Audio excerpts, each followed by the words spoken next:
Halo Soe, aku Aurelia Hernaldi. Di sini aku akan menjelaskan apa yang dimaksud struktur organisasi BPW.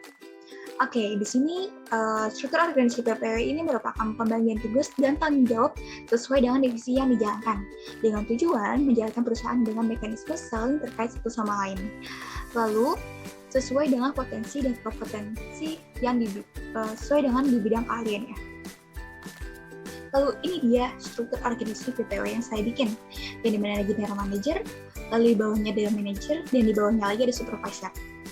Selanjutnya penjelasannya. General manager atau GM menaikkan efektivitas manajemen, membuat kebijakan perusahaan dalam lingkupnya, menjelaskan tugas sesuai yang akan dijalankan, lalu membimbing pegawai, membangun kesan perusahaan yang baik. Lalu ada operational manager, yang dimana ini mengkoordinasikan dan mengendalikan aktivitas serta mengontrol tiap divisi, perencanaan dan koordinasi penyusunan anggaran revenue tiap unitnya, lalu mengkoordinasikan juga dan mengontrol pelaksanaan sistem prosedur berkaitan dengan tour planner, lalu juga tiketing dan dokumen, lalu juga ada menganalisis analisis proses bisnis secara detail di bidang produksi maupun di unit operasional. Tour planner supervisor dapat membuat paket inbound tour maupun outbound tour, yang dimana sebagai konsultan kepada wisatawan juga memberikan gambaran kereta yang akan ditawarkan. Ticketing supervisor sebagai pemimpin yang mengawasi stafnya, memberikan pelatihan pada karyawan baru, lalu penghubung antara staf dengan manajer juga, lalu bertanggung jawab atas kegiatan mengeluarkan tiket atau mencetak tiket untuk pelanggannya, lalu bertanggung jawab dalam kegiatan mengeluarkan invoice, yang dimana juga bertanggung jawab memberikan informasi mengenai detail tiket kepada pelanggannya. Dokumen supervisor menjaga kerahasiaan data wisatawan, bertanggung jawab atas kehilangan dokumen wisatawannya, membantu pembuatan paspor, visa, dan fiscal hit sertifikat, lalu menyiapkan keperluan perjalanan mulai dari tiket, miscellaneous charge order atau MCO, lalu ada travel voucher.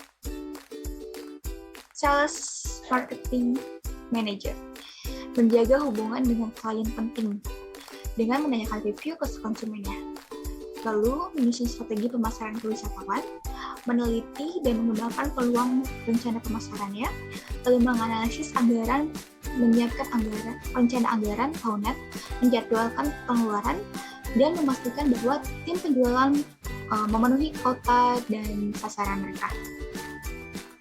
Sales supervisor mengkoordinir tim penjualan paket tour, pelatihan tim sales untuk mengembangkan penjualan paket tour yang akan ditawarkan, lalu mengatasi masalah tim sales dan ikut melakukan atau mendampingi presentasi tim sales, lalu memonitoringkan penjualan dan pembayaran customer dari tim sales. Finance and accounting manager bertanggung jawab atas bertugas dalam pembuatan jurnal dan laporan keuangannya, lalu melakukan koordinasi dengan departemen lainnya untuk pembuatan budget tahunan perusahaan, lalu membuat proyeksi cash flow mingguan dan bulanan perusahaan, melakukan kontrol kas perusahaan cash flow.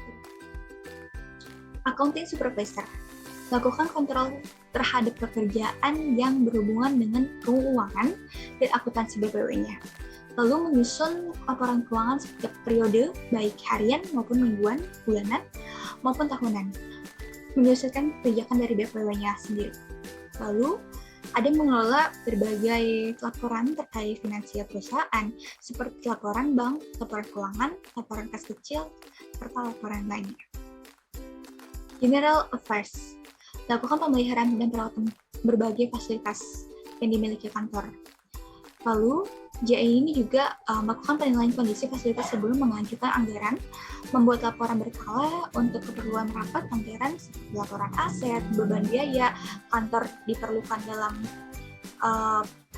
dalam penilaian efektivitas dan investasi internal perusahaan, lalu membuat urusan perizinan untuk keperluan perusahaan, seperti perizinan melibatkan instansi pemerintah, kepolisian, wartawan, dan lainnya. HR Supervisor, di mana menyusun rencana jadwal kerja, menugaskan pekerja kepada seluruh staf HRD, mengawasi kinerja kemajuan karyawan, dan mengevaluasi kinerja karyawan. Lalu merealisasikan rencana rekrutmen yang sudah ditetapkan perusahaan, mengelola seluruh data karyawan pusat.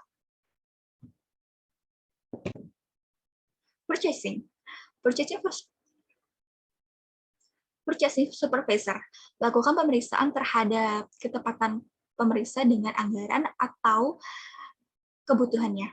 Lalu melakukan proses pembelian mulai dari permohonan, penawaran harga, penyiapan kelengkapan administrasi, sampai kepada pengontrolan ketepatan pembelian. Lalu melakukan review dan rekap pembelian per bulan dan analisa ketepatan berdasarkan anggaran. Lalu bagaimana kondisi usaha perjalanan wisata terkini pasca pandemi? Pasca pandemi pengaruh besar terhadap perjalanan usaha wisata, yang dimana banyaknya wisatawan berkunjung ke destinasi wisata karena mereka sudah sangat penat dengan pandemi yang sudah dilewatinya. Bisa kita lihat banyak orang yang berkunjung ke wisata meskipun mereka sudah tahu kalau wisata itu ramai, tapi tetap dikunjungi. Seperti waktu Lebaran kemarin, meludaknya masyarakat pulang kampung serta liburan. Sesuai prediksi Kemenkraf, Pak Sandiaga Uno mengatakan peluang besar yang akan terjadi pasca pandemi bagi pariwisata. Lalu, apakah BPW masih bisa bangkit kembali? Yang namanya pariwisata tidak akan ada habisnya, di mana seorang butuh namanya berwisata untuk menghilangkan penat pikiran dari kesibukan sehariannya. Masih banyak peluang bagi BPW untuk membangkitkan usaha mereka.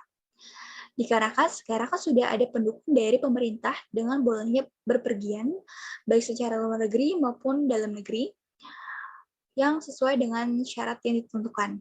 Mulai dari vaksin booster, menjaga 5M, lalu harus memakai masker saat di dalam ruangan maupun di luar. Lalu, apa kiat-kiatnya?